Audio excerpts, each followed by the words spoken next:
নমস্কার। রুনার সংগ্রহে সকলকে স্বাগত জানাই। আজকের গল্প রবীন্দ্রনাথ ঠাকুরের মুসলমানির গল্প। তখন অরাজকতার চরগুলো কণ্টকিত করে রেখেছিল রাষ্ট্র শাসন।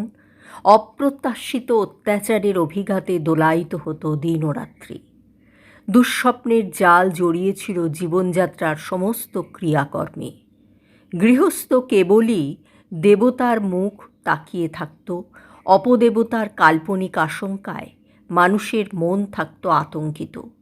মানুষ হোক আর দেবতাই হোক, কাউকে বিশ্বাস করা কঠিন ছিল।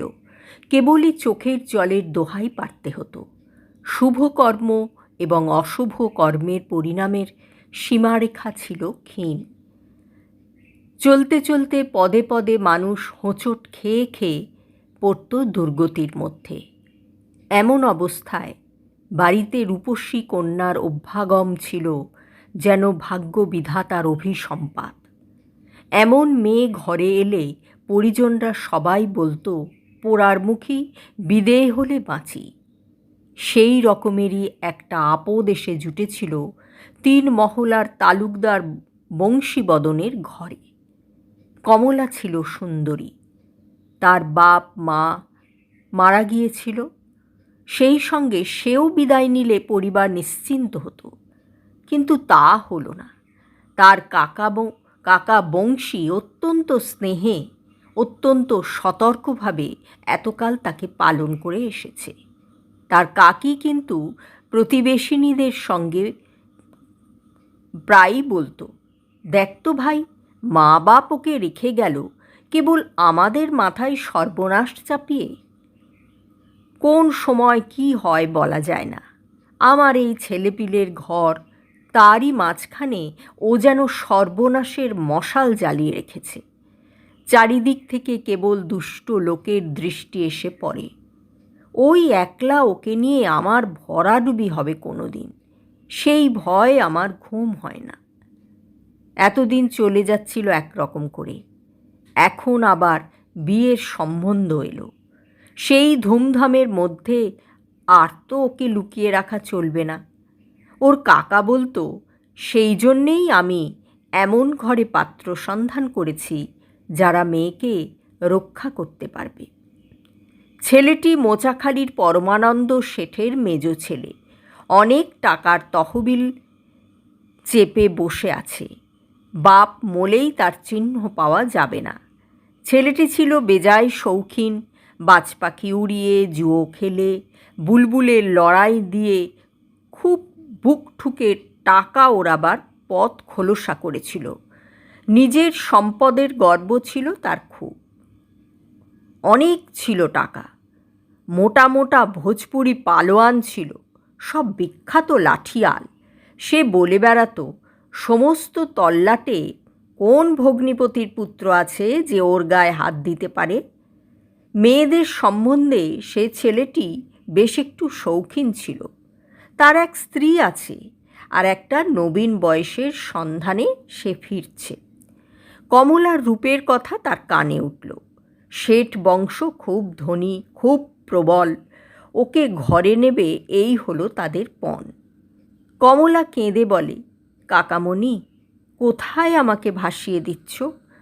তোমাকে রক্ষা করবার শক্তি থাকলে চিরদিন তোমাকে বুকে আগলে রাখতুম।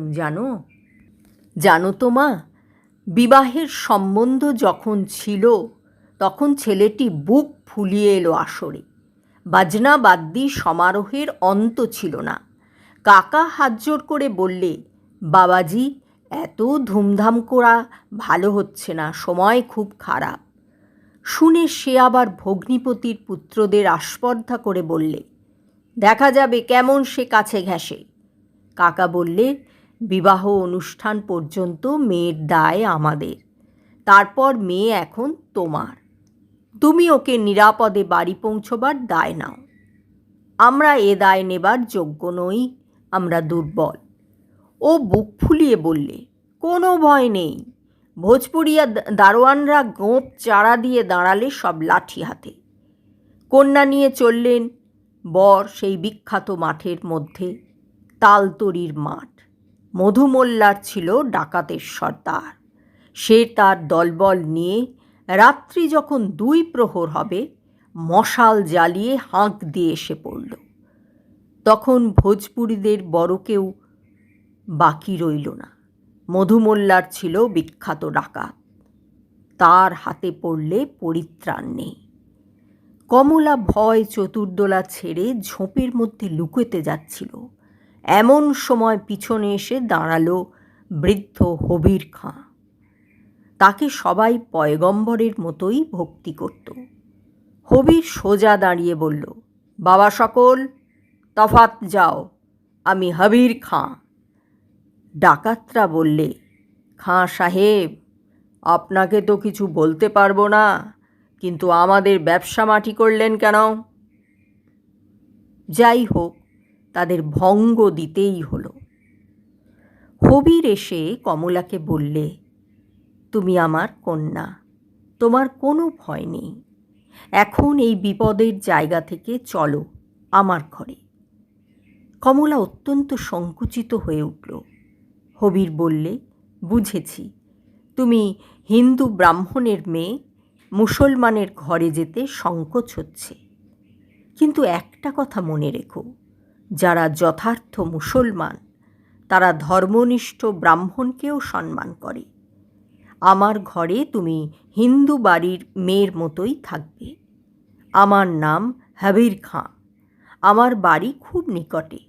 তুমি চলো, তোমাকে আমি খুব নিরাপদে রেখে দেব।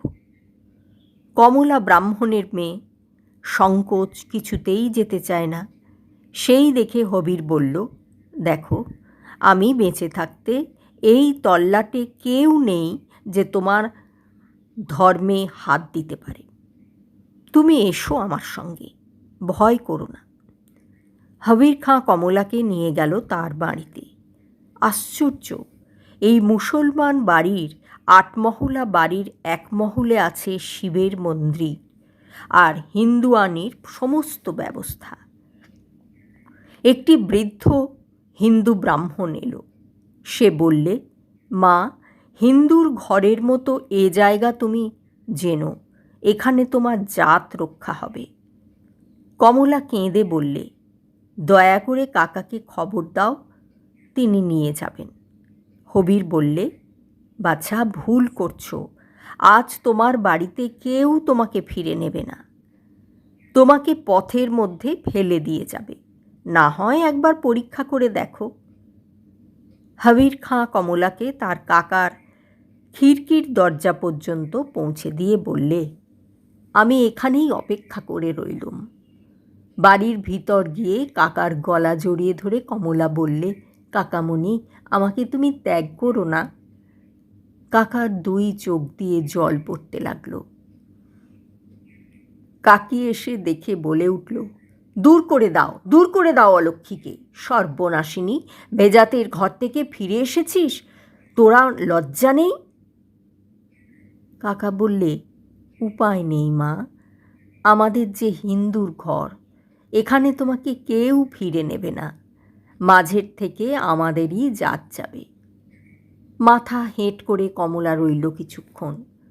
তারপর ধীর পদক্ষেপে খিড়কির দরজা পার হয়ে হবিরের সঙ্গে চলে গেল। চিরদিনের মতো বন্ধ হলো তার কাকার ঘরের ফেরার কপাট। হবির খাঁর বাড়িতে তার আচার ধর্ম পালন করবার ব্যবস্থা রইল। হবির খাঁ বললে, তোমার মহলে আমার ছেলেরা কেউ আসবে না। এই বুড়ো ব্রাহ্মণকে নিয়ে তোমার পূজা আচ্চা, হিন্দু ঘরের আচার বিচার মেনে চলতে পারবে। এই বাড়ি সম্বন্ধে পূর্বকালের একটু ইতিহাস ছিল। এই মহলকে লোকে বলতো রাজপুতানির মহল। পূর্বকালের নবাব এনেছিলেন রাজপুতের মেয়েকে, কিন্তু তাকে তার জাত বাঁচিয়ে আলাদা করে রেখেছিলেন। সে শিব পূজা করত, মাঝে মাঝে তীর্থ ভ্রমণেও যেত। তখনকার অভিজাতীয় বংশীয় মুসলমানেরা ধর্মনিষ্ঠ হিন্দুকে শ্রদ্ধা করত। সেই রাজপুতানি এই মহলে থেকে যত হিন্দু বেগমদের আশ্রয় দিত। তাদের আচার বিচার থাকত অক্ষুণ্ণ। শোনা যায় এই হবির খাঁ সেই রাজপুতানির পুত্র। যদিও সে মায়ের ধর্ম নেয়নি, কিন্তু সে মাকে পূজা করত অন্তরে। সে মা তো এখন আর নেই, কিন্তু তার স্মৃতি রক্ষাকল্পে এই রকম সমাজ বিতাড়িত অত্যাচারী হিন্দু মেয়েদের বিশেষভাবে আশ্রয় দান করার ব্রত তিনি নিয়েছিলেন। কমলা তাদের কাছে যা পেল তা সে নিজের বাড়িতে কোনো দিন পেত না। সেখানে কাকি তাকে দুর্ছাই করত। কেবলই শুনতেও সে অলক্ষ্মী, সে সর্বনাশী, সঙ্গে এনেছে সে দুর্ভাগ্য, সে মলেই বংশ উদ্ধার পায়। তার কাকা তাকে লুকিয়ে মাঝে মাঝে কাপড় চোপড় কিছু দিতেন, কিন্তু কাকির ভয়ে সেটা গোপন করতে হতো। রাজপুতানির মহলে এসে সে যেন মহিষীর পথ পেলে। এখানে তার আদরের অন্ত ছিল না। চারিদিকে তার দাস দাসী সবই হিন্দু ঘরের ছিল। অবশেষে যৌবনের আবেগ এসে পৌঁছল তার দেহে। বাড়ির একটি ছেলে লুকিয়ে লুকিয়ে আনাগোনা শুরু করল কমলার মহলে। তার সঙ্গে সে মনে মনে বাঁধা পড়ে গেল। তখন সে হবির খাঁকে একদিন বললে, বাবা, আমার ধর্ম নেই। আমি যাকে ভালোবাসি সেই ভাগ্যবানই আমার ধর্ম। যে ধর্ম চিরদিন আমাকে জীবনের সব ভালোবাসা থেকে বঞ্চিত করেছে, অবজ্ঞার আস্তাকুঁড়ের পাশে আমাকে ফেলে রেখে দিয়েছে, সে ধর্মের মধ্যে আমি তো দেবতার প্রসন্নতা কোনো দিন দেখতে পেলুম না। সেখানকার দেবতা আমাকে প্রতিদিন অপমানিত করেছে, সে কথা আজও আমি ভুলতে পারিনি। আমি প্রথম ভালোবাসা পেলুম বাপজান তোমার ঘরে। জানতে পারলুম হতভাগিনী মেয়েরাও জীবনে মূল্য আছে। যে দেবতা আমাকে আশ্রয় দিয়েছেন সেই ভালোবাসার সম্মানের মধ্যে তাকেই আমি পুজো করি। তিনিই আমার দেবতা। তিনি হিন্দুও নন, মুসলমানও নন। তোমার মেজ ছেলে করিম, তাকে আমি মনের মধ্যে গ্রহণ করেছি। আমার ধর্ম কর্ম ওরই সঙ্গে বাঁধা পড়েছে। তুমি মুসলমান করে নাও আমাকে, তাতে আমার আপত্তি হবে না। আমার না হয় দুই ধর্মই থাকলো। এমনি করে চলল ওদের জীবনযাত্রা। ওদের পূর্বতন পরিজনদের সঙ্গে আর দেখা সাক্ষাতের কোনোই সম্ভাবনা রইল না। এদিকে হবির খাঁ কমলা যে ওদের পরিবারের কেউ নয় সে কথা ভুলিয়ে দেবার চেষ্টা করলে। ওর নাম হলো মেহেরজান। ইতিমধ্যে ওর কাকার দ্বিতীয় মেয়ের বিবাহের সময় এলো। তার বন্দোবস্তও হলো পূর্বের মতো। আবার এলো সেই বিপদ। পথের মধ্যে হুঙ্কার দিয়ে এসে পড়ল সেই ডাকাতের দল। শিকার থেকে একবার তারা বঞ্চিত হয়েছিল, সে দুঃখ তাদের ছিল।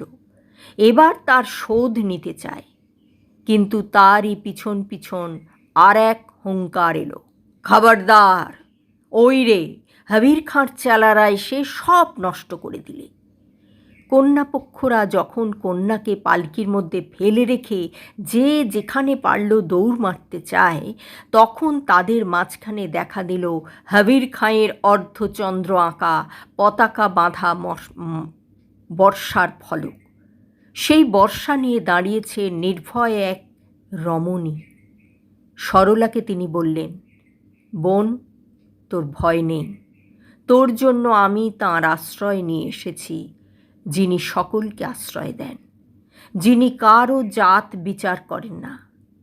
কাকা, প্রণাম তোমাকে। ভয় নেই, তোমার পা ছুঁব না। এখন একে তোমার ঘরে নিয়ে যাও। একে কিছুতে অস্পৃশ্য করেনি। কাকিকে বলো, অনেক দিন তার অনিচ্ছুক অন্নবস্ত্রে মানুষ হয়েছি। সে ঋণ যে আমি এমন করে আজ শুধতে পারব তা ভাবিনি। ওর জন্য একটা রাঙা চেলি এনেছি, এই নাও, আর একটি কিংখাবের আসন। আমার বোন যদি কখনো দুঃখে পড়ে তবে মনে থাকে যেন তার মুসলমান দিদি আছে, তাকে রক্ষা করবার জন্য। গল্প পাঠ শেষ হলো। আমার পাঠ যদি আপনাদের ভালো লেগে থাকে, লাইক, কমেন্ট, শেয়ার, সাবস্ক্রাইব করে আমার পাশে থাকবেন।